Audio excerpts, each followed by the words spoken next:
Hello everyone. सो आज की इस वीडियो में हम प्रैक्टिस सेट 19 सॉल्व करेंगे, जो मैंने मिलियन माइंड्स इंग्लिश के प्रैक्टिस सेट से लिया है। प्रैक्टिस सेट 1 से प्रैक्टिस सेट 18 तक मैं पहले अपलोड कर चुकी हूँ। जो आपने नहीं देखा है तो आप चैनल की प्लेलिस्ट पे जा कर के देख सकते हैं।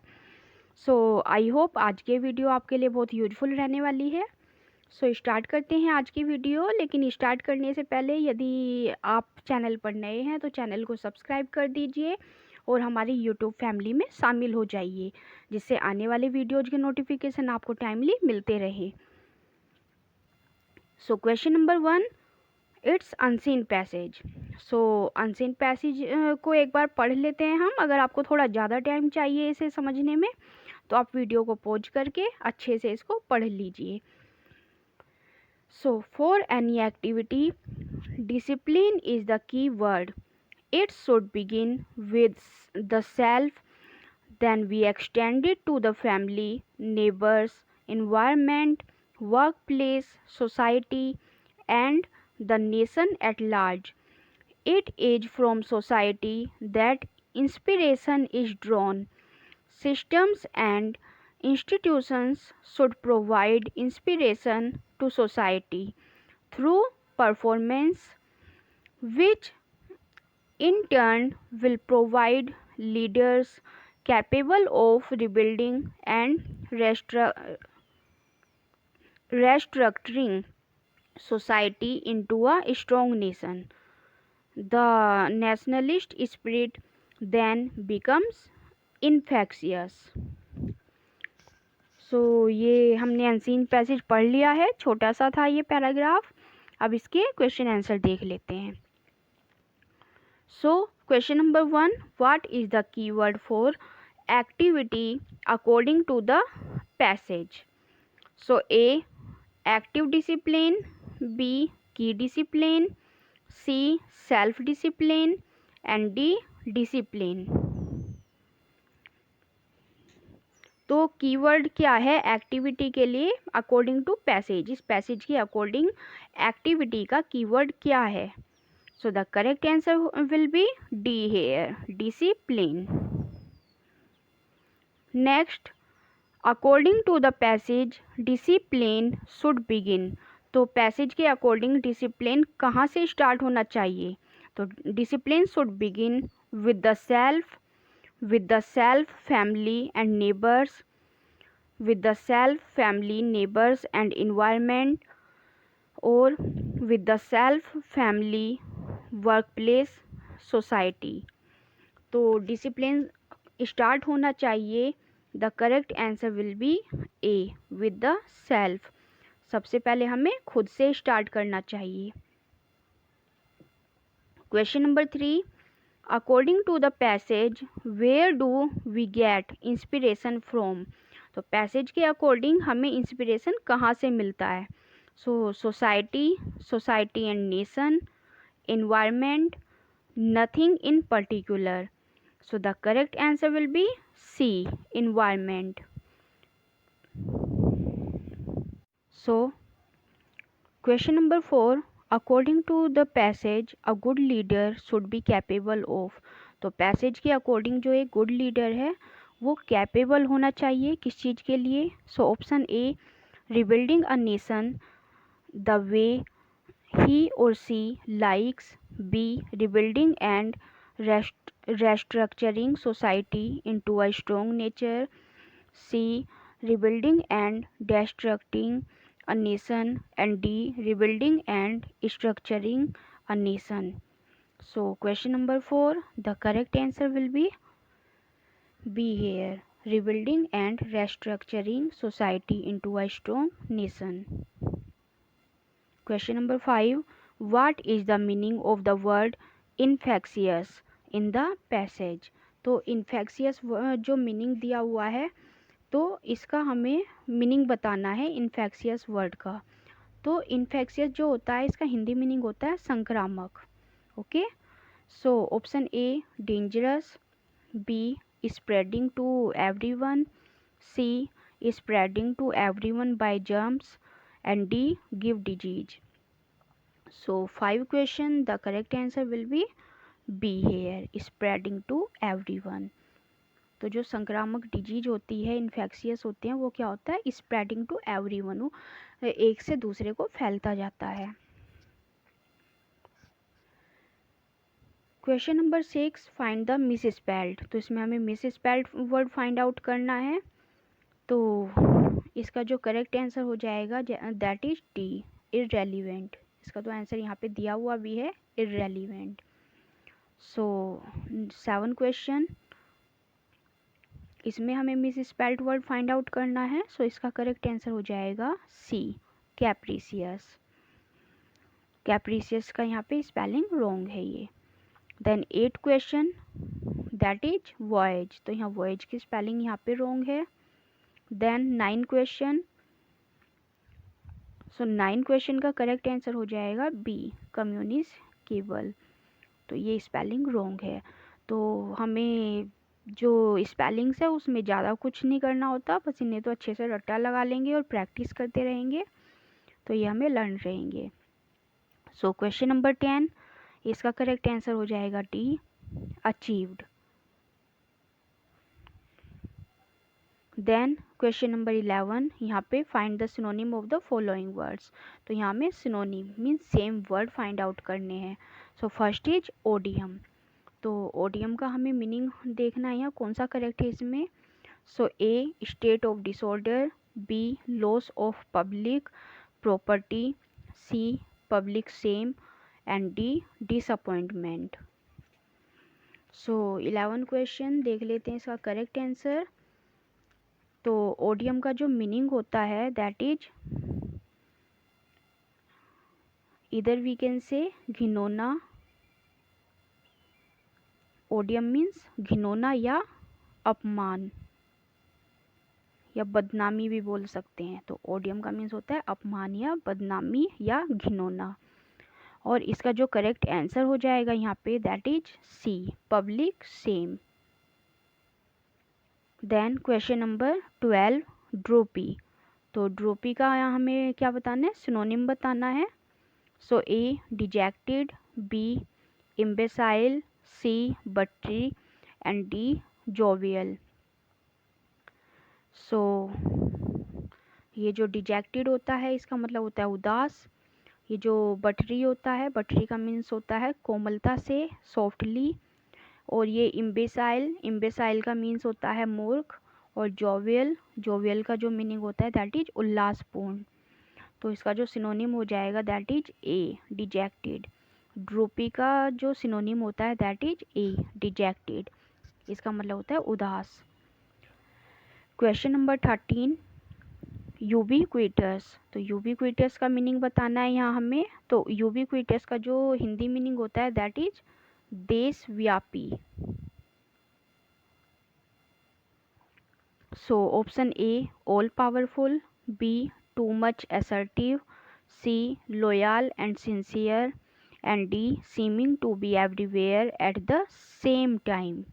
सो इसका जो करेक्ट आंसर हो जाएगा that is D, seeming to be everywhere at the same time. जो सब जगह एक साथ दिखाई दे सकता है, एक ही समय पे दिखाई दे सकता है, that is ubiquitous. Question number 14, I was disappointed not dash to see any play while I was in Delhi। तो यहाँ पे हमें फिलअप है ये, यहाँ देखते हैं कि ब्लैंक में क्या फिल करना है। तो have gone, having gone, have गो और हैव गोड। सो इसका जो करेक्ट आंसर हो जाएगा that is B, having gone. I was disappointed not having gone to see any play while I was in Delhi। Question number 15, the masculine gender of roe is। तो रो का हमें masculine gender बताना है और रो जो है ये फीमेल जेंडर है। सो ड्रोन, ड्रेक, गैंडर और हार्ट। सो इसका जो करेक्ट आंसर है that is D, hart. Question number 16, oscillate. तो ओसिलेट का हमें यहाँ सिनोनिम बताना है। Option A, kiss, B, vibrate, C, tell time, and D, seal a document. तो ओसिलेट का जो हिंदी मीनिंग होता है दैट मीन्स डगमगाना, डगमगाना या कांपना, वी कैन से कांपना। और इसका जो करेक्ट आंसर हो जाएगा दैट इज बी, वाइब्रेट। तो वाइब्रेट भी कांपना ही होता है। So both are making same sense. Then question number 17। So pachyderm here. So pachyderm का मीन्स बताना है हमें। So A thick skinned animals, B skin eruption, C heavy cloth and D leather bag. So इस derm का जो root है ये डर्म है, तो ये किसके लिए यूज होता है? स्किन के लिए यूज होता है ना। तो अब स्किन हमारा दो में आ रहा है, स्टार्टिंग के ए में और बी में, तो इन दोनों में से देखना है करेक्ट आंसर। सो इसका जो करेक्ट आंसर हो जाएगा that is A, thick skinned animals. जिन एनिमल्स की जो स्किन होती है वो बहुत मोटी होती है उनको हम बोलते हैं pachyderm. Then question number 18। Choose the correct transformation of the following sentence from complex to simple. Hope is part of life which is inseparable. तो ये कॉम्प्लेक्स सेंटेंस है, हमें इसको सिंपल में चेंज करना है। Hope is part of life which is inseparable. So देख लेते हैं correct answer. Option A, so long as there is life there is hope.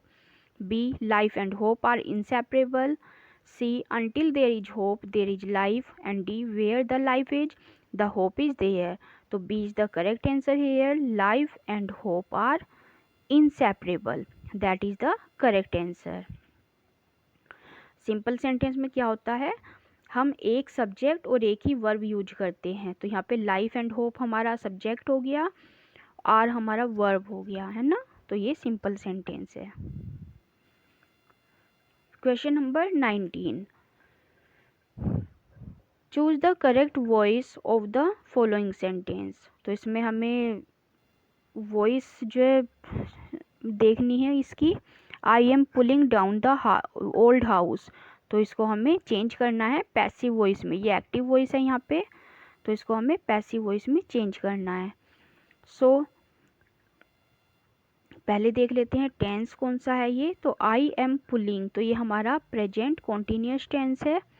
और इसमें जो हमारा ऑब्जेक्ट है that is the old house. तो ये जो सेंटेंस है द ओल्ड हाउस से स्टार्ट होना है। और इसमें प्रेजेंट कॉन्टिन्यूस को पैसिव में चेंज करते हुए क्या यूज करते हैं? Is are am plus being plus verb की थर्ड फॉर्म। तो देख लेते हैं करेक्ट आंसर है option A, the old house is being pulled down. B, the old house is being pulled down by me. C, the old house is pulling down. And D, the old house has been pulling down. So question number 19, the correct option will be A here. The old house is being pulled down. 20 question. The organizers will exhibit the paintings till the end of the month. तो ये हमारा future में दिया हुआ है। ये जो tense है तो फ्यूचर इंडेफिनिट है ये। और इसका जो ऑब्जेक्ट है दैट इज द पेंटिंग। तो the painting will B exhibiting, यहाँ थर्ड फॉर्म नहीं है तो इसे रोंग कर दो। The painting will be presented in an exhibition. तो हमारी वर्ब एग्जिबिट है तो यहाँ प्रेजेंटेड, यहाँ पे वर्ब ही चेंज कर दी है। C, an exhibition of the paintings will be held, that is wrong, held नहीं है यहाँ। And D, the painting will be exhibited by the organisers till the end of the month. So D is the correct answer. 21 question. The part of a government which is concerned with making of rules. So government का part बताना है जो rules बनाती है या कानून बनाती है। सो कोर्ट, ट्रिब्यूनल, बार और legislature. So 21 question, the correct answer will be D, legislature. 22 question, which of the following option is the correct one? He compensated the loss to me. तो यहाँ पे हमें देखना है कौन सी सूटेबल प्रपोजिशन यहाँ पे आनी है। He compensated the loss for me, he compensated me to the loss, he compensated me for the loss and no improvement. So question number 22, the correct answer will be C here. He compensated me for the loss. 23 question, इसका जो correct answer है that is C, he compensated me for the loss. Then 23 question, whenever my students come across new words, I ask them to look for them in the dictionary. तो यहाँ बताना है हमें कौन सा यहाँ पे करेक्ट ऑप्शन हो जाएगा। So to look it up, to look them up, to look at them and no improvement. So question number 23, the correct answer will be to look them up.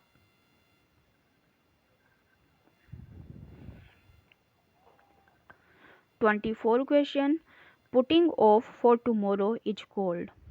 सो कल के लिए किसी बात को टाल देना तो उसको क्या बोलेंगे।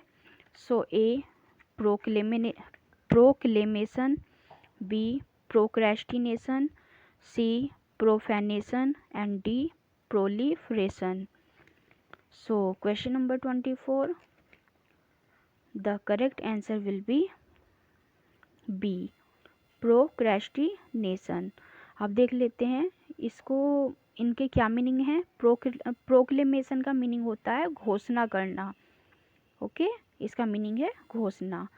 एंड प्रोफेनेशन का मीन्स होता है अपवित्रीकरण। प्रोक्रेस्टिनेशन दैट मीन्स टाल मटोल।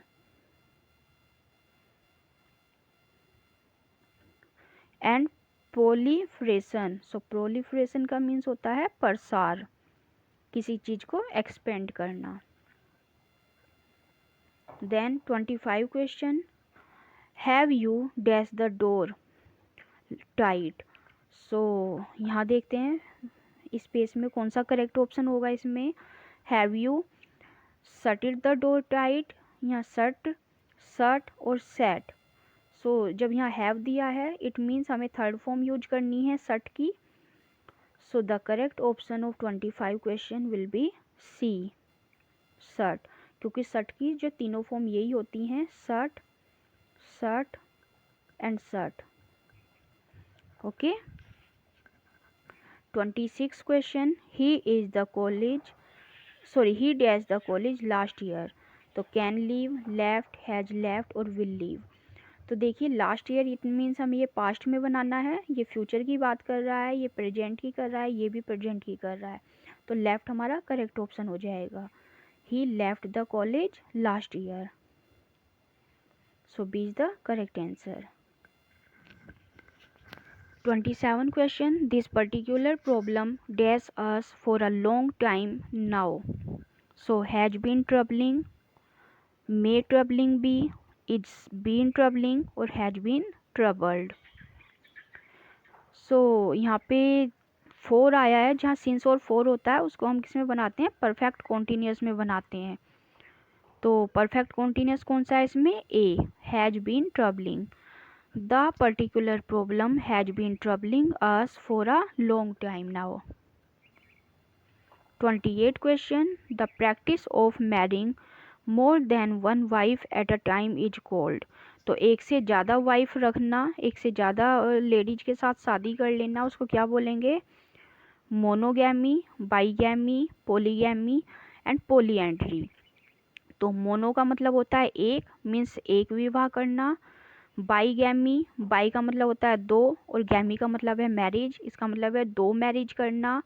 पॉलीगैमी होता है अनेक एंड गैमी होता है मैरिज, तो अनेक विवाह करना, that is the correct answer. And poly means होता है बहुत सारे और एंट्री मीन्स होता है हस्बैंड। तो जो लेडीज होती हैं एक से ज़्यादा हस्बैंड जिनके होते हैं दैट इज पॉली एंट्री। तो इसका जो करेक्ट ऑप्शन हो जाएगा that is C. 29 question, he expected us to offer him the job। तो यहाँ देख लेते हैं ये जो हमारा है ये इन्फिनेटिव में दिया हुआ है टू इन्फिनेटिव। तो जब हम टू इन्फिनेटिव का पैसिव वॉइस बनाते हैं तो ये क्या होता है, टू प्लस वर्ब की फर्स्ट फॉर्म, और इसके पैसिव हो जाता है टू बी प्लस वर्ब की third form. Okay, so option A, a job was expected by us to be offered him. B, he expected to be offered a job. C, an offer of a job by us was expected by him. And D, an offer of a job was being expected by him. So the correct answer B, he expected to be offered a job. तो यहाँ देखिए to plus B plus verb की third form. 30 question, change the voice. The PM was to have opened the dry dock. So it means ship dock. So इसका देख लेते हैं correct answer. The dry dock was to have been opened by the PM. B, it was expected that the PM would open the dry dock. And C, the opening of the dry dock was to be done by the PM. And D, the PM was scheduled to open the dry dock. So 30 question, the correct answer will be A here. The dry dock was to have been opened by the PM.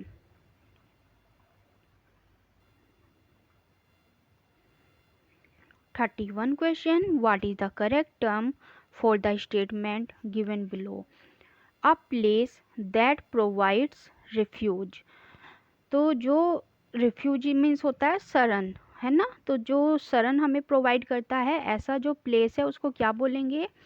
A, sanatorium, B, shelter, C, orphanage, and D, asylum. So the correct answer will be D here, asylum.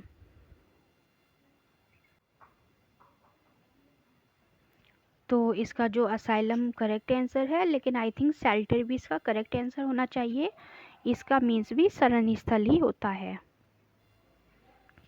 So 32 question, the buildings in Chandigarh are more beautiful than dash.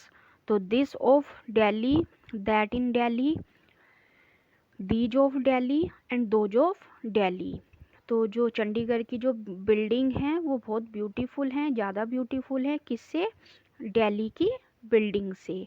तो यहाँ पे देखिए buildings आया है तो हमें इसको plural में ही लेना है। तो दिस और दैट तो दोनों सिंगुलर होते हैं, तो हमें दीज या दोज में से कोई एक लेना है।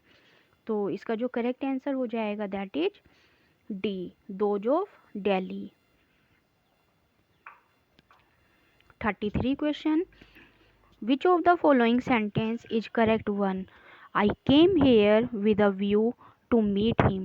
B, I came here with a view to meeting him. C, I came here for a view to meeting him. And D, I came here with view to meeting him. So 33 question, the correct answer will be B here. I came here with a view to meeting him.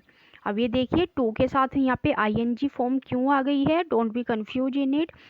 जहाँ पे भी हमारी कोई phrase आती है जैसे I came here with a view, तो ये विद अ व्यू है हमारा, ये एक फ्रेज है। तो विद अ व्यू टू, तो इसमें हमारे फ्रेज के साथ क्या हो जाएगा? आईएनजी फॉर्म आएगी, with a view to meeting him. So this is the correct answer. Phrase के साथ हम टू के साथ आईएनजी लगा सकते हैं। 34 question, I am fed with you, I am fed up with you, I am fed off with you, and D, I am fed off with you। तो इसमें करेक्ट सेंटेंस फाइंड आउट करना है।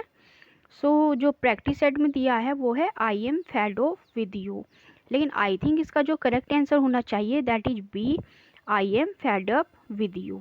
Practice set में D दिया हुआ है। 35 question, that which can not be change is, जिसको change नहीं किया जा सके उसको क्या बोलेंगे? Irrevocable, irrelevant, impregnable, and D, irreparable. So the correct answer will be A, irrevocable. 36 question, change the narration of the following. तो यहाँ पे हमें डायरेक्ट स्पीच दी है, इसे इनडायरेक्ट में चेंज करना है। So the teacher said Gandhi ji was born in India. तो टीचर ने बोला है Gandhi ji was born in India, means ये हमारा पास्ट टेंस है, सिंपल पास्ट है ये। और जब हम पास्ट को चेंज करते हैं तो पास्ट इंडेफिनिट हमारा किस में चेंज होता है, पास्ट परफेक्ट में चेंज होता है। सो आई थिंक रूल तो सभी को अच्छे से रटे हुए होंगे इसके। So the teacher said that Gandhi ji had been born in India. B the teacher says that, तो यहाँ तो सैड आया है, यहाँ सेज है, तो इस ऑप्शन को तो हम अलग ही हटा देते हैं, हमें बहुत ईजी हो जाता है इस तरह से आंसर फाइंड आउट करना। The teacher said that Gandhi ji was born in India and the teacher will say, यहाँ देखिए फ्यूचर में कर दिया, इसको हटा देंगे। अब हमारे पास ए और सी दो ऑप्शन है, इसमें से हमें करेक्ट आंसर फाइंड आउट करना है। तो देखिए गांधी जी वाज बोर्न यहाँ सेम रहने दिया है, तो ए ऑप्शन करेक्ट हो जाएगा, Gandhi ji had been born in India. 37 question, the teacher said to the student why do you disturb the class. तो ये हमारा इंटेरोगेटिव सेंटेंस है, तो ये जो वाई डबल इंटेरोगेटिव वर्ड है, तो यहाँ पे इसके साथ कोई कंजंक्शन की जरूरत नहीं होती। और Y do you disturb, it means ये हमारा प्रेजेंट इंडेफिनिट टेंस है, तो हमें इसको पास्ट इंडेफिनिट में चेंज करना है। The teacher said to the student why he disturb the class. The teacher told the student why he had disturbed the class. The teacher asked the student why he disturbed the class. And D, the teacher asked the student why he had disturbed the class. So 37 question, the correct answer will be here, the teacher asked the student why he disturbed the class। तो ये हमारा past indefinite में हमने convert कर लिया है, C is the correct answer. 38 question, Rita said to me will you lend me this classic. तो ये हमारा इंटेरोगेटिव सेंटेंस है, लेकिन इसमें देखिए येस नो वाले इंटेरोगेटिव है, जहाँ हेल्पिंग वर्ब हमारा स्टार्टिंग में आ जाता है वो हमारे येस नो वाले इंटेरोगेटिव सेंटेंस होते हैं। सो Rita said to me will you lend me this classic. तो ये हमारा फ्यूचर सिंपल फ्यूचर में है, तो Rita asked me if I would lend her that classic. B if she would lend me that classic. C if I will lend her that classic. And D, would I lend her that classic. So the correct answer will be A, Rita asked me if I would lend her that classic. 39 question, the lady said to the servant, if you don't wash the clothes properly I will dismiss you। तो conditional sentence है ये। सो option ए, इसको हमें indirect में change करना है। The lady want the servant that she would dismiss her if she did not wash the clothes properly. B, the lady told the servant that she would dismiss her on the event of bad work. C, the lady cautioned the servant that she must wash the clothes properly। And D, the lady advised the servant to wash the clothes properly। So 39 question, the correct option will be A here, the lady warned the servant that she would dismiss her if she did not wash the clothes properly। तो यहाँ हमने will का would में change कर दिया है, और यहाँ हमारा जो प्रेजेंट इंडेफिनिट है इसको हमने पास्ट इंडेफिनिट में चेंज कर दिया है।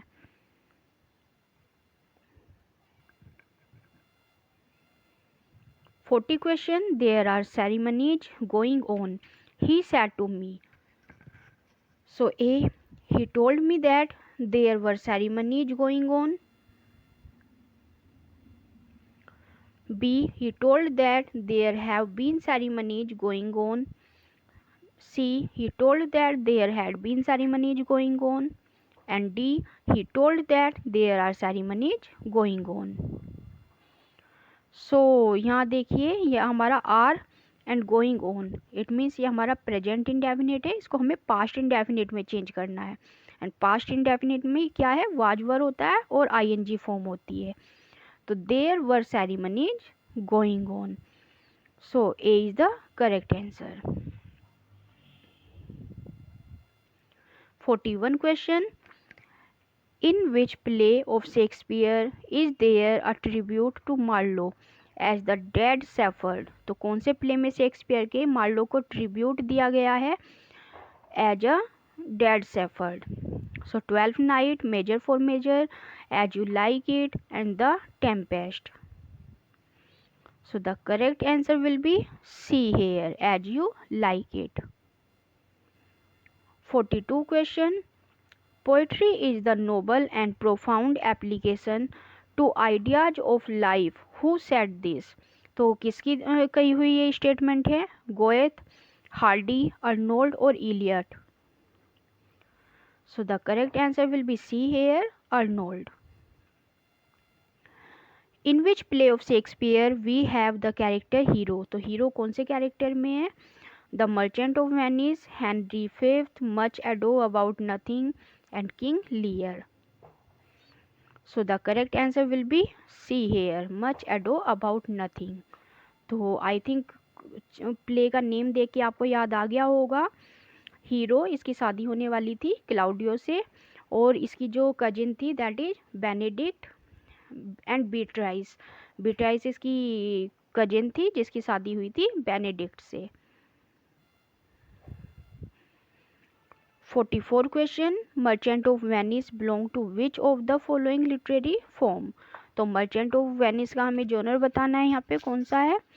Comedy, romance, tragic comedy and history play. So the correct answer will be C here, tragic comedy. और ट्रेजिक कॉमेडी वो होते हैं जो ट्रेजिडी बनते बनते लास्ट में उनकी एंडिंग अच्छी हो जाती है, तो that is merchant of Venice. तो इसमें एंटोनियो को मारने ही वाला था साइलोक कि लास्ट में पोर्सिया आ जाती है और ये जो हमारा प्ले है ये कॉमेडी में चेंज हो जाता है।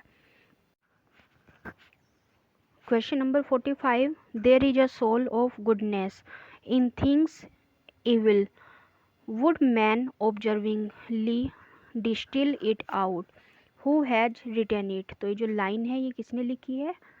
So option A Ben Jonson, B John Milton, C William Shakespeare and D John Galsworthy. So the correct answer will be C here, William Shakespeare. 46 question, who is sent any in the 12th night? तो 12th night में Saint any कौन है? तो देखिए important question लग रहा है ये। So mother of Virgin Mary, mother of Venus, mother of Cynthia and mother of Diana. So the correct answer will be A, Mother of Virgin Mary. 47 question, which of the following is the dominant theme of Shakespeare's famous play King Lear? तो King Lear की जो theme है ये बतानी है क्या है यहाँ? A, jealousy, B, love, C, revenge and D, filial ingratitude. ये जो यहाँ पे फिलियल है दैट मीन्स संतान, तो संतान के द्वारा किया गया इनग्रेटिट्यूड, कृतज्ञता। So that is the correct answer here, D. 48, who is the Duke of Illyria in the play 12th night? तो 12th नाइट में ड्यूक ऑफ इलीरिया कौन है? Valentine, Orsino, Curio and Toby Belch. The correct answer will be B here, Orsino. और इसकी जो first line है ओर्सिनो ने बोली थी, if music is the food of love, play it on. So 49 question, who is the servant of Olivia in the 12th night? तो Olivia का servant कौन है? Fabian, Malvolio, Feste and Viola. So the correct answer will be B, Malvolio. 50 question, who opens? There neither is nor can be any essential difference between the language of prose and metrical composition. तो ये जो definition है poetry की ये किसने दी है? Wordsworth, शैली, Coleridge and Arnold. So 50 question, the correct answer will be A here, Wordsworth. Then 51 question, in which poems of Wordsworth Burns mentioned? तो बर्न्स जो है कौन सी पोएम में वर्ड्सवर्थ की मेंशन किया गया है? Tintern Abbey, resolution and independence, ode to duty and the ruined cottage. So the correct answer will be B here, resolution. और रिसोल्यूशन का जो दूसरा टाइटल है that is leech gatherer. Leech gatherer. इसी पोयम में इन्होंने बर्न्स एंड चैटरटन को mention किया है. Then 52 question, John Wycliffe age. So John Wycliffe कौन है? Morning star of reformation, morning star of resurrection, morning star of restoration, morning star of redemption. So the correct answer will be A here, the morning star of reformation. 53 question, how many books was Paradise Lost originally divided? तो Paradise Lost की जो original books थी वो कितनी थी? जो first time Paradise Lost publish हुआ था तो टोटल 10 बुक्स थी इसमें. और फर्स्ट टाइम इसको जो पब्लिश किया गया था वो 1667 में पब्लिश किया गया था विद 10 बुक्स. और 1674 में इसको रिपब्लिश कराया गया था तो इसमें 12 बुक्स हो गई थी.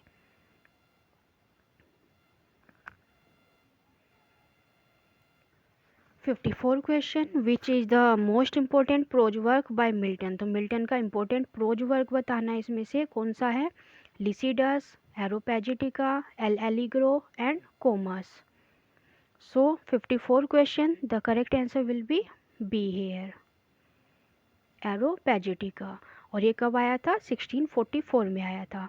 कोमस की बात करें तो 1634 में, लिसिडस 1637 में लिखा गया ये, और एल एलिग्रो 1645 में इसको पब्लिश कराया गया था. Then 55 question, who wrote the following lines about Milton? He is admirable as Virgil and दांते.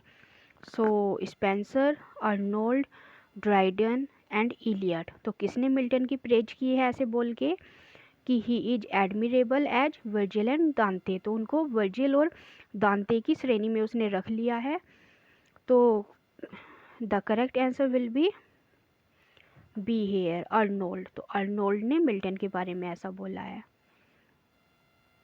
So 56 question, Milton is undoubtedly the first architect of style and diction in the English language.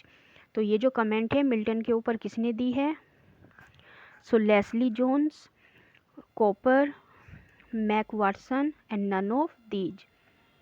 So the correct answer will be C here, Mac Watson. In which year Galsworthy refuse the offer of knighthood. तो Galsworthy ने कब refuse किया था knighthood का जो offer उनको मिला था उसके लिए? तो 1917, 1918, 1919 and 1920. So 57 question, the correct answer will be A here, 1917.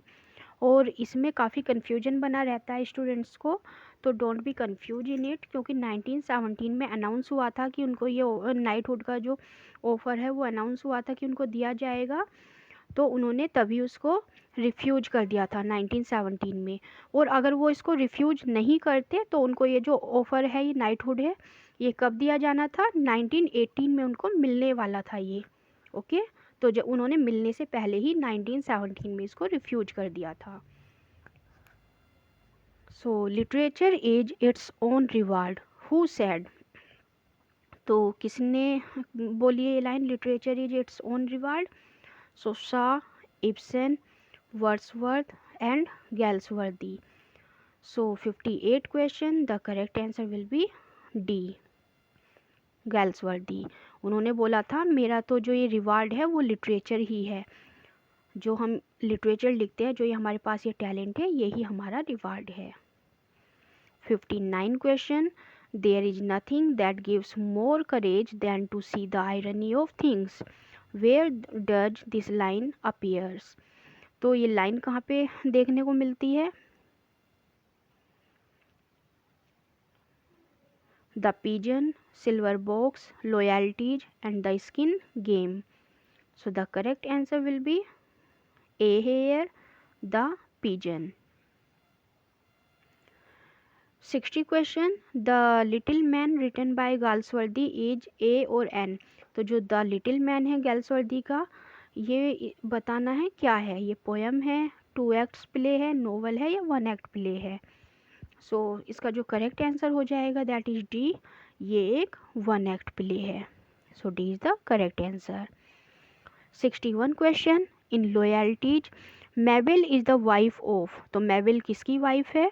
तो Mabel is the wife of Dancy. Then 62 question. The character of Robin Hood in ballad is presented. तो रॉबिन हुड का जो कैरेक्टर है बैलेड में, वो कैसे present हुआ है? As a friend of the rich and the enemy of poor, as an incarnation of god, as a friend of the poor and enemy of the rich, or as a father to orphans. So 62 question, the correct answer will be C here, as a friend of the poor and the enemy of rich. गरीबों का दोस्त और अमीरों का दुश्मन. 63 question. In the line 12 of book first Paradise Lost, Milton refers to the oracle of God. तो it is temple at Jerusalem, temple of Chemos, temple for Moloch, and none of the above. So the correct answer will be A, temple at Jerusalem. 64 question. Which is the second earliest English tragedy in blank verse? तो इसमें हमें English tragedy बतानी है, second वाली कौन सी थी? So first वाली तो आई थिंक गोरबो डक थी. सो सेकंड इसमें बतानी है, second English tragedy blank verse में कौन सी थी. So the correct answer will be A, Jocasta in 1566 by George Gascoigne. So A is the correct answer. 65 question. I am a citizen of no mean city. तो यहाँ बताया था जहाँ पे नो का यूज होता है किसी चीज़ को पॉजिटिव सेंस में ले जाने के लिए, तो वहाँ कौन सा फिगर ऑफ स्पीच होगा? क्लाइमैक्स, एक्सक्लेमेशन, साइनिडोकी और litotes. The correct answer will be D here, litotes. जहाँ किसी चीज़ को नेगेटिव दिखा के उसको पॉजिटिव दिखाया जाता है, उसे ज़्यादा एक्सेस किया जाता है. जैसे I am a citizen of no mean city. मैं किसी छोटी मोटी सिटी का सिटीजन नहीं हूँ, इसका मतलब मैं बहुत बड़ी सिटी का हूँ. तो सीधे ना बोल के उस बात को नेगेटिव में बोलना, उसे ज़्यादा एम्फेसाइज करने के लिए, that is litotes. 66 question. Which is Milton's poetic drama on Greek pattern. तो ग्रीक पैटर्न के ऊपर मिल्टन का कौन सा पोएटिक ड्रामा है? तो इसमें तो सीधे हम बता सकते हैं सैमसन एगोनिस्टिस. ये 1671 में पब्लिश हुआ था. 67 question. To me the meanest flower that blows can give dash that do often lie. तो कौन सा इसमें करेक्ट ऑप्शन हो जाएगा? Thoughts, more, love and fresh air. So the correct answer will be thoughts. To me the meanest flower that blows can give thoughts that do often lie. 68 question. Vicious. Vicious क्या होता है? Disparage, slander, praise and purify. So 68 का जो correct option हो जाएगा that is C, praise.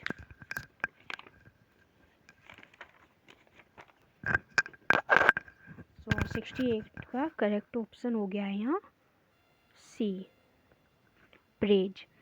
और vicious जो होता है, विशियस का हिंदी मीनिंग होता है दुष्ट. और ये जो डिस्पैरेज है इसका मतलब होता है नीचा दिखाना. स्लैंडर का मतलब होता है बदनामी. प्रेज का मतलब होता है तारीफ करना. और प्यूरिफाई किसी चीज़ को प्योर करना. Then 69 question. Give the antonym of abominate, तो एबोमिनेट का यहाँ पे हमें एंटोनिम बताना है। So hope, love, praise and fresh, तो एंटोनिम होता है ओपोजिट वर्ड, तो एबोमिनेट का हमें यहाँ ओपोजिट वर्ड बताना है। और एबोमिनेट का जो हिंदी मीनिंग होता है दैट मीन्स घिनौना। सो इसका जो करेक्ट आंसर हो जाएगा that is love. Then 70 question, the complete title of Shakespearean tragedy Hamlet is, तो हैमलेट का कंप्लीट टाइटल बताना है हमें। So the tragedy of Hamlet prince of Tyre, तो ये रॉन्ग है, तो प्रिंस ऑफ टायर तो हमारा कौन था, पेरिकल्स था। Then the tragedy of Hamlet, C tragedy of Hamlet the prince, and D, this is D, the tragedy of Hamlet prince of Denmark, so that is the correct answer, D is the correct answer here. 71 question, which word is opposite in meaning to hypothetical, तो hypothetical का हमें opposite word बताना है कौन सा है। सो imaginal, fantastic, actual और punctual। सो hypothetical का हिंदी मीनिंग देखें तो that means काल्पनिक, और इसका हमें opposite word बताना है तो that is actual। So C is the correct answer. Then 72 question, it is customary dash certain tribes to sacrifice animal to the gods, तो कस्टमरी यहाँ पे है रीति रिवाज के लिए, तो इसमें प्रेपोजिशन फिल करना है हमें, तो the correct preposition will be in. It is customary in certain tribes to sacrifice animals to the gods। 73 question, he stooped dash bribery, so for, to, with and in, so what is the correct answer here, that is to, he stooped to bribery, and stooped का means होता है झुकना, झुकना या झपटना।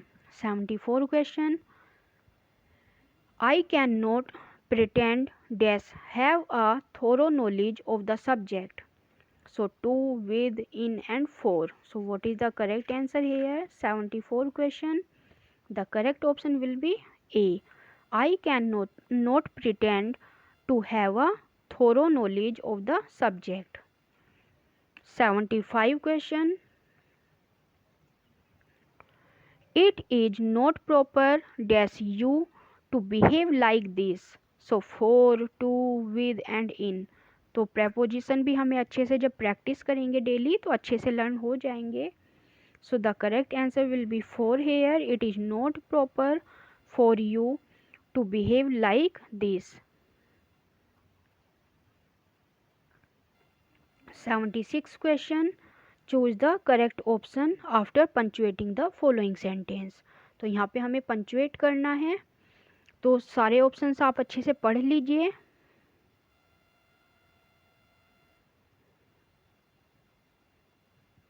Okay, now B is the correct answer, nuclear bomb testing fills the air with radioactive dust and leaves many areas uninhabitable for centuries, that is the correct answer। 77, to have a monkey on your back means, तो इसका हमें meaning बताना है। So to make advantage of a small thing, B to give great importance to little things, C to get into trouble, and D to be dependent on drugs। So the correct answer will be D here, to be dependent on drugs। 78 question, fit like a glove means, in close relationship, non-cooperative, fit exactly, and on bad terms। So 78 question, the correct answer will be C here, fit exactly। 79 question, fire in your belly means, to make matters bright, to cause additional anger, to bring matters to a conclusion and powerful sensation of ambition. So the correct answer will be D here, powerful sensation of ambition. 80 question, blood, sweat and tear means unstinting efforts, damage, lot of sorrow, a warning. So the correct answer will be A, unstinting efforts. 81 question, cock a sook, cock a snook. तो openly show contempt, to disregard totally, to turn one's ear towards somebody and unable to listen to. So 81 question, the correct answer will be B here, to disregard totally. 82 question, new critics forward the idea of the heresy of paraphrase. तो ये जो new critic है कोई इसमें जिसने ये idea दिया है हेरेसी ऑफ पैराफ्रेज, तो ये बताना है कौन है। Allen Tate, Cleanth Brooks, W K Wimsatt and Monroe C Bradley. So 82 question, the correct answer will be B here, Cleanth Brooks. 83 question, identify the important theatres of the Elizabethan period. तो Elizabethan period में जो कौन से important theatres थे उनको हमें यहाँ पे फाइंड आउट करना है। So Peacock, Globe, Swan and Grand. तो ग्लोब तो सभी को मालूम ही है, तो ग्लोब तो आएगा ही आएगा। Then what is the correct answer here, B. तो बी एंड सी, स्वैन। तो ग्लोब एंड स्वान दो इम्पोर्टेंट थिएटर थे एलिजाबेथन पीरियड में। 84 question, arrange the following plays of Shakespeare according to their periods early, middle, late of composition. तो इन्हें हमें arrange करना है पीरियड्स को। सो इसमें देखते हैं, एज यू लाइक इट 1599 में आया था। इसको करेक्ट करने का सीधा तरीका यही है, यदि आपको डेट याद है इनकी तो आप इजीली कर सकते हैं। लव लेबर लोस्ट 1595 में आया था। एंटनी एंड क्लोपेट्रा ये भी 1597 में आया था। और द टेम्पेस्ट 1611 में। और मिडसमर नाइट ड्रीम 1595 में। सो लव लेबर लोस्ट था ये 1 में आया था। सो देखते हैं इसका जो करेक्ट आंसर हो जाएगा कौन सा होगा वो। So 84 question, the correct answer will be C, Love Labour Lost, then Midsummer Night Dream, As you like It, Antony and Cleopatra and Tempest. So सबसे पहले लव लेबर लोस्ट आया, then Midsummer Night Dream in 1595, then As You Like It in 1599, Antony and Cleopatra 1597, then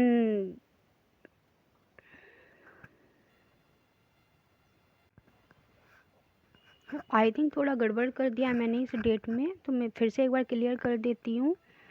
love Labour lost है ये 1594 में आया है, 1594 से 1595 में परफॉर्म हुआ है ये। जो मिडसमर नाइट ड्रीम है ये 1595 में।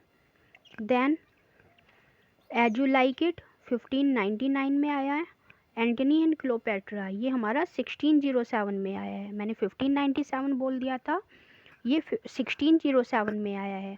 और जो द टेम्पेस्ट है, टेम्पेस्ट 1611 में आया है। तो इसका ये करेक्ट क्रोनोलॉजिकल वे है।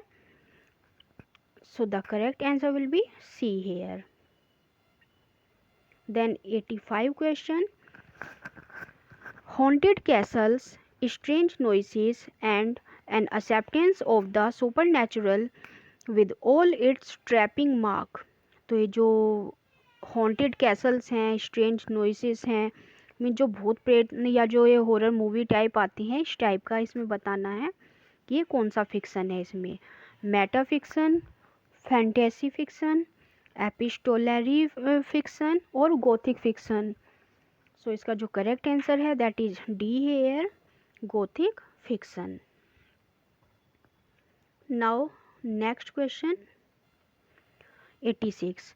During the year 1830 to 1850, the illusion of peace in Victorian England was broken by such incidents as the Revolution in France and the Charlist movement in England, B. the general strike of 1835 and the rail tragedy of 1847, C. the visionary libertarianism of poets and the lawless embodiment of revolution, D. the disaster of the Indian Mutiny and the incompetent bungling of the Crimean War. So 86 question, the correct answer will be D here. 87 question, who is the only one of Milton's contemporaries to be mentioned by name in Paradise Lost? तो paradise lost में अपने किसी एक contemporary का name Milton ने add किया है, तो वो नाम बताना है किसका है, कौन है उनका contemporary. Francis Bacon, Johannes Vermeer, Galileo and King Charles first. So the correct option will be C here, Galileo. 88 question, the error of interpreting a literary work by referring to evidence outside of itself, such as the design and purpose of the author, is called affective fallacy, intentional fallacy,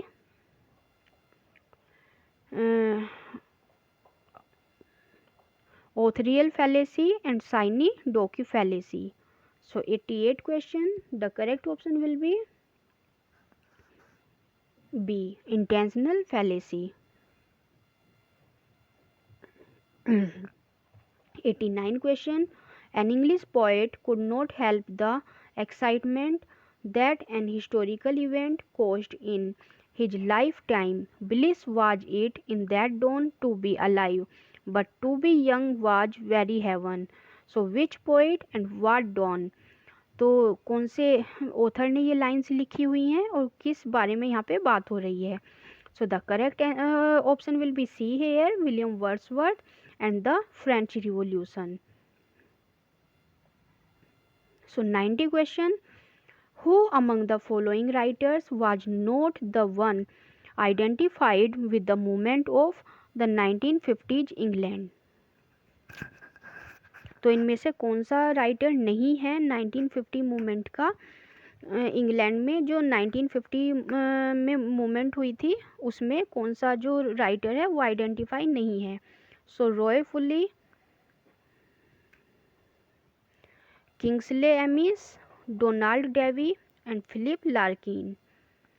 so the correct option will be A here, Roy Fuller.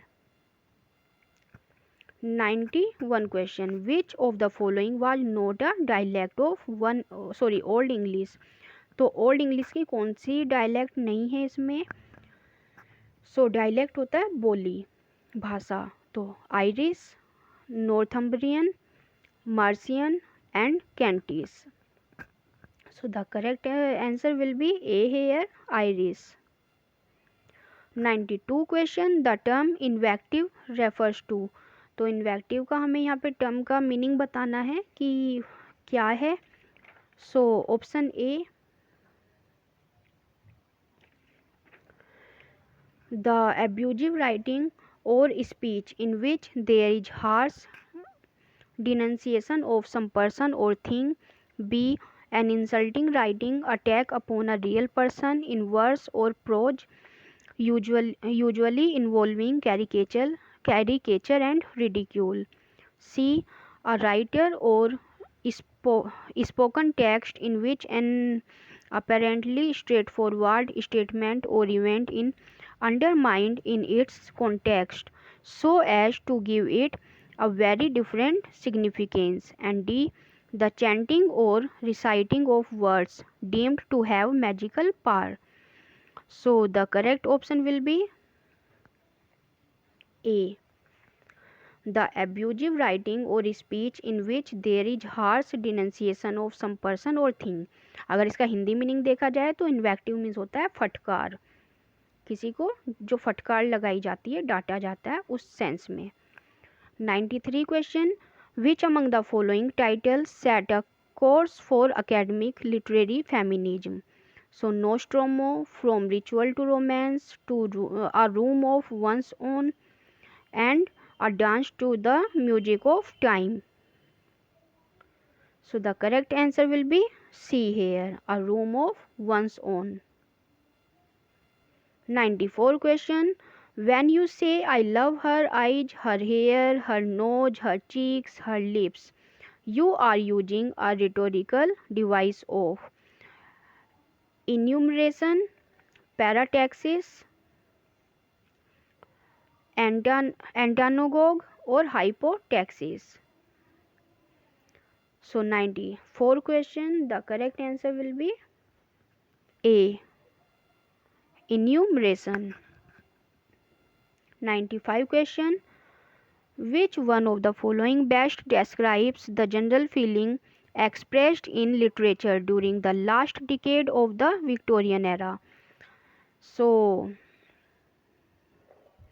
इनमें से कौन सा option best describe करता है the general feeling expressed in literature, जो literature में जो best feeling express की गई है ड्यूरिंग द लास्ट डिकेड के दौरान ऑफ द विक्टोरियन एरा की लास्ट डिकेड के दौरान कौन सी जो फीलिंग जो एक्सप्रेस की गई है उनको बेस्ट डिस्क्राइब करता है. So A, studied melancholy and aestheticism, the triumph of science and morbidity, sincere earnestness and Protestant zeal, and raucous celebration combined with paranoid interpretation. So the correct answer will be A here, studied melancholy and aestheticism. 96 question. Which one of the following women writers did not receive the Nobel Prize? तो इनमें से किस women writer को Nobel prize नहीं मिला है? Toni Morrison, Nadine Gordimer, so Buchi Emecheta and Doris Lessing. So 96 question, the correct answer will be C, बुची इमेसेटा. Then 97 question, हमार्सिया. सो हमार्सिया means क्या होता है? Reversal of Fortune, purgation of emotion, depravity or error of judgment. So 97 question, the correct answer will be D here, error of judgment. और ये important question है. 98 question. John Suckling belongs to the group of. John Suckling किस group को belong करते हैं? Metaphysical poets, cavalier poet, new classical poets और religious poets. So the correct answer will be B, Cavalier poets. 99 question. Modernism has been described as being concerned with disenchantment of our culture with culture itself. So who is the critic? तो किस critic ने ये lines बोली हैं? Stephen Spender, Malcolm Bradbury, Lionel Trilling and Joseph Frank. So the correct option will be C here, Lionel Trilling. 100 question. Who among the following was not a member of the Scribblers Club? So Thomas Parnell, Alexander Pope, Joseph Addison and John Gay. So the correct option will be C here, Joseph Addison. 101. Dash is a theological term brought into literary criticism by. So literary criticism में जो broth की गई, लाई गई थी जो term, theological term है, ये कौन सी है इनमें से? So entelechy, Saint Augustine, ambiguity, William Empson, adequation by F.R. Walter Ong and D, epiphany by James Joyce. So 101, The correct option will be D here, Epiphany by James Joyce. 102 question. The term gynocriticism was coined by Betty Friedman, B. Allen Showalter, C. Louis Irigaray, and D. Suzanne Sontag. So 102, the correct option will be B here, Allen Showalter. 103, the term the Flesley School of Poetry is associated with. So the Flesley School of Poetry है, this is a term, ये किससे associated है? So chartist, pre-Raphaelites, symbolist और imagist. So 103, the correct option will be B, pre-Raphaelites.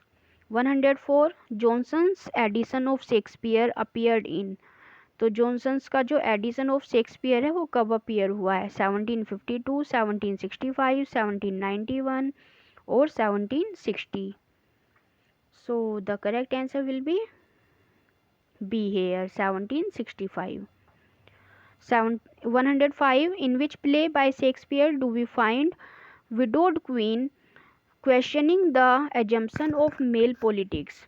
So Henry V, Richard III, Antony and Cleopatra, and Hamlet.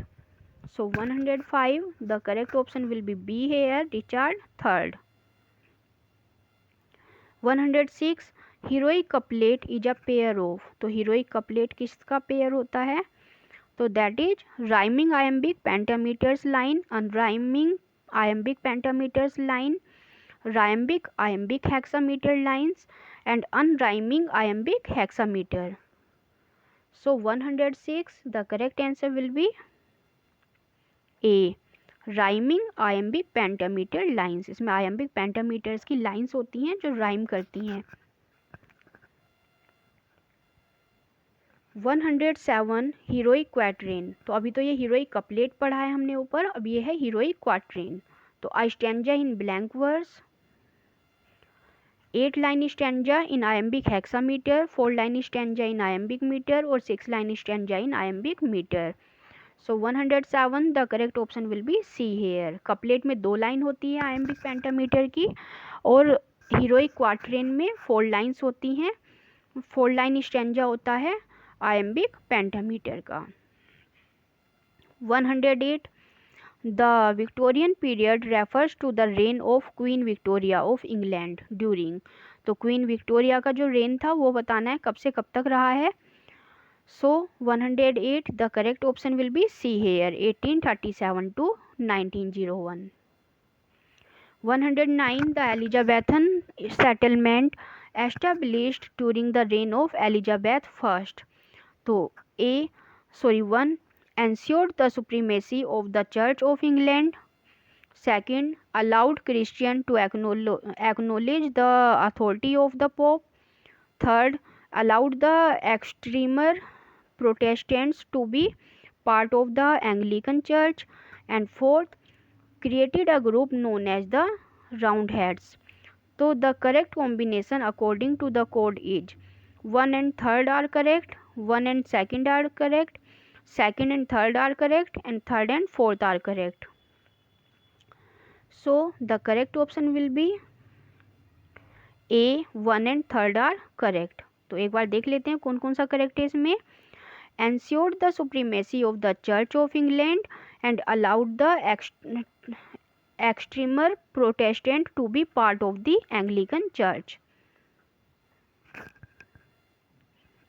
Change the voice, हमें यहाँ voice change करनी है. The task should have been completed by the student. तो ये passive voice में दिया है जिसको हमें एक्टिव वॉइस में चेंज करना है. सो शुड यहाँ देख लीजिए मॉडल वर्ब यूज हुई है शुड. तो the student should have completed the task, the student should complete the task, the student should be completing the task, and D, the student should have complete the task. So इसका जो correct option हो जाएगा that is A, the student should have completed the task. यहाँ भी should have का use हुआ है, लेकिन इसके साथ इन्होंने वर्ब की फर्स्ट फॉर्म दे दी है, इसलिए ये रॉन्ग हो गया है। हैव के साथ हमेशा थर्ड फॉर्म यूज होती है। 111 he was caught by the police for littering up the streets। तो वाज कोट ये हमारा पास्ट इंडेफिनेट है और इसको भी हमें एक्टिव में चेंज करना है। So the police has caught him, ये हैज आ गया है, इसको अलग हटा देते हैं। The police was catching him littering up the street, the police caught him for littering up the street and the police catches him littering up the street. ये हमारा प्रेजेंट में दिया हुआ है, इसको भी हम अलग हटाएंगे, हमें पास्ट में ही बनाना है इसका active voice. So the correct option will be C here. The police caught him for littering up the street। यहाँ देखिए वाज के साथ ing फॉर्म है, ये हमारा कॉन्टिन्यूअस टेंस में चला जाएगा, तो C is the correct option. 112 let the window be open. तो ये जो लेट वाले ऑप्शन होते हैं इसमें ज़्यादा कुछ नहीं है, सीधा है कि इसमें हम सब्जेक्ट यूज नहीं करते और सीधे वर्ब से स्टार्ट करते हैं, तो open the window is the correct answer. 113 I asked her what her problem was, but she dash quiet. So she kept quiet. Then 114. So 114 they dash close to hitting each other. So came, took, brought or was. So what is the correct answer here? Came. They came close to hitting each other. 115 the meeting took almost 5 hours, so it was impossible to dash attention all the time। so attention के साथ क्या use होगा यहाँ पे? 115 the correct option is D here, pay। it was impossible to pay attention all the time। then 116 यहाँ पे हमें odd spelling find out करनी है, तो 116 का करेक्ट ऑप्शन है A, disease, DISEASE।